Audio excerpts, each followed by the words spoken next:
Fala galera, beleza? Professor Gustavo de novo aqui com vocês e vamos para a nossa segunda aula da semana, uma aula que vai encerrar o nosso livro 1, uma aula que continua falando sobre reprodução, mas agora a reprodução dos vírus, a multiplicação que acontece na estrutura dos vírus e que num momento como esse de pandemia, por um vírus, acaba se tornando um assunto ainda mais importante. Beleza? Então vamos lá. Lembrando que essa é mais uma aula sobre reprodução de vírus mesmo, e não uma aula sobre as doenças, sobre as viroses, beleza? Que a gente vai ter uma aula sobre doenças, sobre viroses, um pouco mais para frente. Então eu quero que você entenda, mais óbvio, para a gente falar da questão da multiplicação deles, primeiro a gente tem que conhecer algumas características bem básicas dos vírus, que fazem parte disso aqui. Então o vírus você sabe muito bem, aqui tá aparecendo para você duas estruturas, dois vírus diferentes, que tem uma estrutura um pouquinho diferente uma da outra, mas todos os vírus, eles... Lembra que existe uma polêmica bem grande, se vírus é um ser vivo, se não é um ser vivo e tal. Alguns autores considerando que sim, outros considerando que não. Ele tem algumas características meio que apontam para os dois lados. Para começar, os vírus não possuem célula. Então eles não têm uma célula na sua estrutura, não tem uma membrana plasmática, um citoplasma, organelas. Então eles são chamados acelulares. Isso pesa contra eles serem considerados seres vivos, já que existe uma tal teoria celular dentro da biologia que afirma que todo ser vivo é formado por célula. Mas os vírus, eles, além de não terem célula, eles também dependem de alguma célula para poder se multiplicar. Como assim? Eles não têm metabolismo próprio. Portanto, eles precisam infectar uma célula e utilizar o maquinário celular para produzir as suas proteínas, para multiplicar o seu material genético. Portanto, eles são chamados parasitas intracelulares obrigatórios. Então essas duas características pesam contra a gente classificar o vírus como um ser vivo. Apesar disso, os vírus têm material genético. Esse material genético, ele, ao contrário das células que a gente tem, células procariontes ou células eucariontes, que eles possuem DNA e RNA, quase todos os vírus vão possuir um ou outro. Pouquíssimos vírus possuem os dois, a maioria ou vai ser um vírus de DNA, aí ele é chamado adenovírus, ou ele tem o vírus de RNA, sendo chamado de ribovírus. Belezinha? Os vírus eles podem se reproduzir, que é o assunto dessa aula de agora, e eles também têm uma capacidade de sofrer mutação. Tá? Então, a capacidade desse material genético ser alterado. E a capacidade dele sofrer mutação é bastante alta, porque na verdade os vírus, ao contrário das nossas células, por exemplo, eles não têm... Lembra quando a gente viu, vocês viram a aula passada ali, e a retrasada, a questão da intérfase? Lá na fase S da intérfase, quando a célula, antes da célula se dividir, ela vai ter que duplicar o seu DNA. Lembra o cromossomo, uma cromátide só, aí fica duas? Nesse momento é que pode acontecer os erros. Na hora de colocar uma letrinha, colocou um C no lugar de um A, e aí já pode dar... Isso é uma mutação gênica. A nossa célula, lá no período G2, ela tem como corrigir essa mutação. Mas os vírus não têm como fazer isso, então a taxa de... E como eles se multiplicam muito dentro de algumas células, aí essa taxa de mutação ela vai ser bastante alta. O que para a gente não é tão legal, né? Vocês sabem muito bem disso. Aqui nessa imagem, na figura 29 do material de vocês, a gente tem uma grande diversidade de vírus. Eles são muito pequenos, tá? Na casa dos nanômetros, mas nós temos vírus com tamanhos diferentes, formatos diferentes, com estruturas diferentes. Claro que esse esquema está fora de escala, mas nós temos o vírus da poliomielite, o vírus da herpes, da cachumba, um vírus bacteriófago que infecta bactérias e é o mais estudado para modelo de reprodução, que é o que a gente vai ver na sequência, o vírus da gripe, o influenza, e fora da imagem de vocês, eu inseri aqui o coronavírus, o SARS-CoV-2, que é o vírus causador da Covid-19. Eu acho que vale a pena sempre a gente colocar ele no meio dos vírus nesse momento. Tá, mas essa aula de agora é sobre reprodução dos vírus, beleza? Então eu quero que você entenda que antes dos vírus se reproduzirem, ou para eles se reproduzirem, eles têm uma estrutura diferenciada. Alguns vírus, qual que é a estrutura básica dos vírus? A básica, aquela que basicamente todo vírus tem.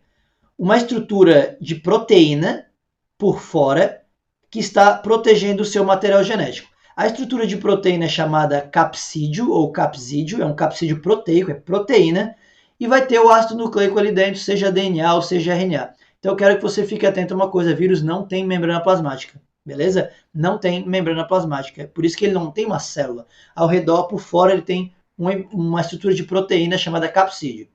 Alguns vírus, além desse capsídio, tem por fora um envelope, o envelope lipoproteico, então feito por lipídios e proteínas, que basicamente esse envelope é derivado das células que eles infectam. Quando eles saem das células, acabam levando um pedaço da membrana da célula junto, e aí forma um envelope que confere uma proteção extra e uma capacidade extra de infecção para esses vírus que são chamados vírus envelopados, como vírus HIV, vírus da gripe e o coronavírus. Já falamos mais dele daqui a pouco. Vamos para a reprodução dos vírus, então? No ciclo reprodutivo dos vírus, existem basicamente dois tipos de reprodução. E as questões cobram isso, tá? A diferença do ciclo lítico e lisogênico. Dois tipos de reprodução que os vírus podem ter. Para a gente estudar essa reprodução, usaremos como modelo o vírus bacteriófago, ou vírus fago, que é aquele vírus que infecta bactérias. Beleza? Repara nessa imagem, é um ciclo lítico. Primeiro eu vou explicar aqui na imagem, depois a gente vai ver nas frases o que acontece nesse ciclo lítico.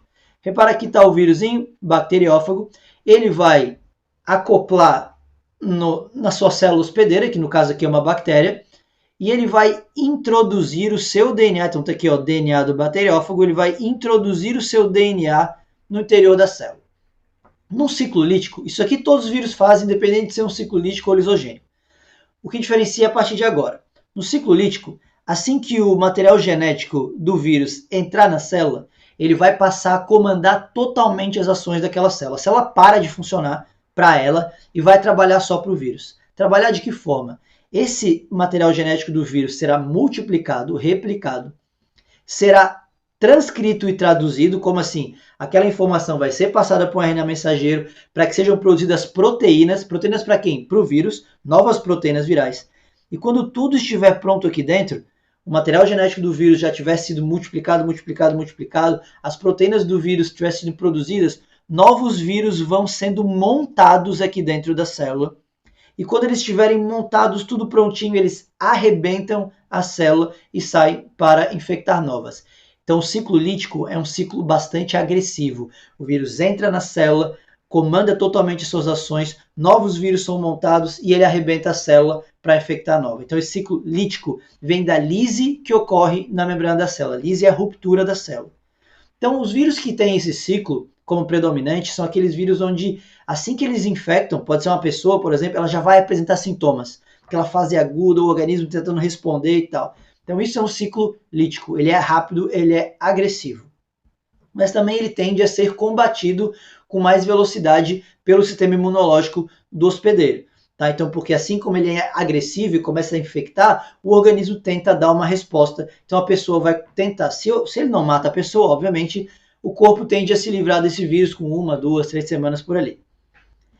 Então, vamos lá, vamos seguindo um passo a passo o que acontece. A primeira coisa que vai acontecer é a chamada adsorção. A adsorção é quando o vírus acopla, ele reconhece e gruda na célula. Isso é a adsorção. Depois disso, ele vai injetar o material genético dele dentro da célula. Isso vai ser chamado de internalização do material genético, enfim, vai introduzir o material genético dele ali. Num ciclo lítico, esse material genético ele vai passar a comandar totalmente a ação das células e ele será replicado. O que é replicar? É duplicar a quantidade de DNA, multiplicar esse DNA e a célula vai passar a produzir componentes virais. Proteína para formar o capsídeo dele, e assim vai. Quando tudo estiver pronto, novos vírus são montados, vai acontecer a lise da célula e ele vai sair para infectar novas. Tranquilo, essa é a sequência de um ciclo lítico. A dissolução, introdução do material genético, vai comandar a ação da célula, replicação do material genético do vírus, produção de componentes virais, os vírus são montados, arrebentam a célula e saem para infectar novas. Mas aí, alguns vírus, ou até mesmo os mesmos tipos de vírus, dependendo, eles podem cumprir um ciclo de reprodução um pouquinho diferente, chamado de ciclo lisogênico. O que seria o ciclo lisogênico? Repara que o início é igual, o vírus vai fazer aquela tal adsorção, ele vai reconhecer a célula e vai introduzir o seu material genético dentro da célula. Então, a mesma coisa que acontecia antes. Só que agora presta atenção. No ciclo lisogênico, o vírus não vai fazer a célula parar de funcionar para ela, vai comandar totalmente, não. Ele fica mais ou menos silencioso. Ele insere o seu material genético junto com o material genético da célula. Ele vai grudar, vai acoplar o seu material genético dele junto ao da célula. Então, integração ao DNA da célula hospedeira. E ele vai ficar meio que escondido ali. Tá, mas como é que ele vai se reproduzir e formar novos vírus? À medida que a célula vai se reproduzindo, ela vai ter que multiplicar o seu material genético para fazer isso. Todas as células filhas vão acabar levando também um pedaço do material genético do vírus, e assim ele vai se multiplicando silenciosamente junto com as células. Então, normalmente esse vírus ele vai se multiplicando de maneira mais silenciosa, mais sorrateira, e pode passar a dar um problema muito tempo depois. Por que isso? Porque o ciclo lisogênico pode, de uma hora para outra, passar a ser um ciclo lítico, e aí ferrou, porque muitas e muitas células já estavam infectadas de maneira silenciosa. Então, quando a gente tem a comparação dos dois, galera, presta atenção, nós temos o início igual. Então, vamos lá. O vírus ele vai reconhecer, vai praticar aquela adsorção e vai inserir o seu material genético. E aí são dois ciclos. O lítico, comanda a ação da célula, produção de mais DNA para o vírus, mais proteína do vírus. Os vírus são montados, provocam a lise e saem para infectar células novas. Ciclo lisogênico, o material genético do vírus será incorporado ao DNA da célula e à medida que a célula vai se dividindo, vai levando o material genético do vírus junto. O problema desse ciclo é que o ciclo lisogênico pode ser ativado e se transformar num ciclo lítico e aí vai ser um problemão. Beleza, galera? Isso é reprodução de vírus. Não tem muito mistério, é isso que acontece com basicamente todos os vírus. O que eu só quero dar um destaque um pouquinho para o vírus HIV, que ele é bastante cobrado nas provas, tá? O vírus HIV, ele é um vírus envelopado. Então, portanto, ó, ele tem, além do capsídeo, então vamos lá, deixa eu botar uma marca-texto aqui para vocês, além do capsídeo, que é de proteína, ele vai ter o seu material genético, que no caso do vírus HIV é um RNA, ele é um vírus de RNA. Então vamos lá, ele é um vírus envelopado, então ele tem aquele envelope lipoproteico, tá? Lipídios, aqui proteínas, ó, glicoproteínas, glicolipídios, assim vai. Ele tem genoma de RNA, e aí recebe o nome de ribovírus, quem tem genoma de RNA, mas aí o vírus HIV ele é um grupo especial ainda, porque ele possui algumas enzimas ali dentro. E dentre essas enzimas, uma delas é chamada transcriptase reversa. Galera, lembra na aula de síntese de proteína que a gente viu um processo chamado transcrição? O que era a transcrição? A transcrição é quando nós tínhamos uma informação no DNA e a gente passava essa informação que existia no DNA para um RNA. Tá lembrado disso? Isso é chamado de transcrição. O vírus HIV, ele é um vírus de RNA, ele tem um genoma de RNA. E aí ele tem uma enzima que faz uma coisa que nós não conseguimos fazer, nós não temos uma enzima para isso, que é a transcrição reversa. Já vamos trocar o slide e ver como que o vírus HIV se reproduz dentro da nossa célula. Mas ele tem uma enzima que pega o RNA dele e produz um DNA a partir desse RNA. Essa enzima é chamada transcriptase reversa, nós não temos essa enzima, e ela faz justamente o processo de transcrição reversa. Beleza? Além disso, o vírus HIV tem outras duas proteínas, a integrase e a protease. Tá? Então, vamos falar um pouquinho sobre elas, mas a transcriptase reversa é de fato aquela que você vai precisar saber para as questões. Então vamos lá. O vírus HIV é um vírus sem vergonha porque ele infecta células que são chamadas de linfócitos TCD4. Quem são os linfócitos TCD4? São simplesmente células responsáveis pelo comando do nosso sistema imunológico. Então, o linfócito é um glóbulo branco, o linfócito TCD4 é um tipo de glóbulo branco, e ele é o centro de comando do nosso sistema imunológico. Por isso que o vírus HIV ele é conhecido como vírus da imunodeficiência humana, porque ao infectar esses linfócitos, ele faz com que esse linfócito funcione de maneira incorreta e a pessoa vai ter uma queda no seu sistema imunológico, ficando muito mais suscetível a vários outros tipos de doenças que normalmente aquela pessoa não contrairia, mas por estar com o sistema imunológico debilitado, por isso o nome AIDS. AIDS significa síndrome da imunodeficiência adquirida, e a pessoa acaba adquirindo outras infecções. Rapidamente vamos dar uma olhada no ciclo de reprodução do HIV. Não é a coisa mais importante do mundo, o mais importante é você diferenciar ciclo lítico e lisogênico. Mas vamos lá. O vírus HIV, através das proteínas que ele tem no envelope, ele vai reconhecer especificamente o linfócito TCD4, vai se ligar a essa proteína CD4 desse linfócito T, vai se fundir a membrana e vai entrar na célula. Lá dentro da célula, ele vai introduzir o seu genoma, e esse genoma é de RNA, lembra disso? Ele tem um RNA viral.